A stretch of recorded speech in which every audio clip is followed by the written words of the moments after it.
আমাদের এই ঠাকুরপাড়া গ্রামে তথা লাভপুরাকে মুসলিম বুথ, তার মধ্যে প্রায় 68,000 ভোটার, তার মধ্যে মহিলা ভোটার হচ্ছে প্রায় 30,000। এই মুসলিমদের আমাদের এই লাভপুর বিধানসভার বিধায়ক বা আমাদের খুব কাছের মানুষ, যিনি সবসময় আমাদের সুখে দুঃখে থাকে, মানুষের পাশে থাকে, তিনি ইচ্ছা প্রকাশ করেছিলেন যে মুসলিম সম্প্রদায় মানুষের এই ঈদের সময় প্রত্যেকটা মানুষের যারা শাড়ি পরে, যে মহিলারা, তাদের প্রত্যেককে শাড়ি দেওয়া হবে। সেই ভিত্তিক আমরা লিস্ট করেছিলাম।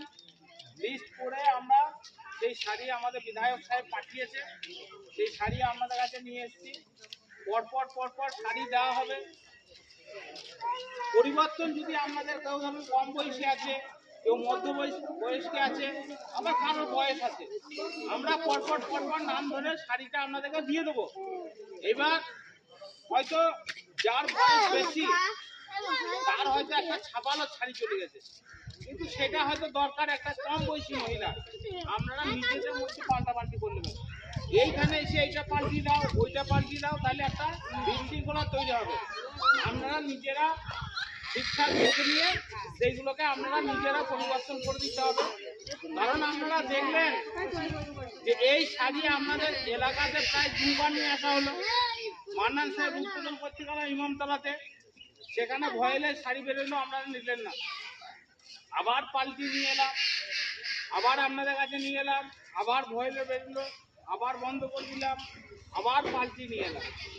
আপনাদের জন্য কিন্তু আপনারা যাই বলেন সেই কথাটা আমরা শুনি, কারণ আমরা হচ্ছি যে আপনাদের চাকর। আপনাদের চাকর আপনাদের যে কথায় আপনারা বলেন সেই কথাটা কিন্তু আমরা শুনি, আমাদের কথাও আপনারা শুনেন। আমরা যখন কর্মসূচি পার্টির কাজের ডাক দিই তখনও কিন্তু আপনারা ঘর থেকে বেরিয়ে প্রত্যেককে যান। তাহলে উভয়ের সঙ্গে সংযোগ স্থাপন করে আমরা কিন্তু কাজ করে চলি। তাই আজকের এই কাপড় বিলি করার সভাতে আমাদের এই বুথে যারা দায়িত্বে আছে, আমাদের রাজু, নিজাম, নাসির, আকাল আছে, আরো সবাই আছে, মহিলাদের মধ্যে রূপালী আছে, এবং আমাদের বুথের সভাপতি একজন এসছে আব্বাসদা, বাবলু মিয়া দোকান খুলে বলে আসতে পারেনি। আমাদের গুরুত্বপূর্ণ নেতা আছে আমাদের হাবিবুল, ও এখন আমাদের পার্টির সাথে কাজ করছে ভালো, বিভিন্ন জায়গায় প্রোগ্রাম হচ্ছে, ও যাওয়ার চেষ্টা করছে। বড় প্রচুর কাজের চাপ, বড় ব্যবসা, সেটাও কিন্তু আপনাদের সামনে সুযোগ দিচ্ছে। এরপরে আমরা সভাপতির হাত দিয়ে কাপড় দিতে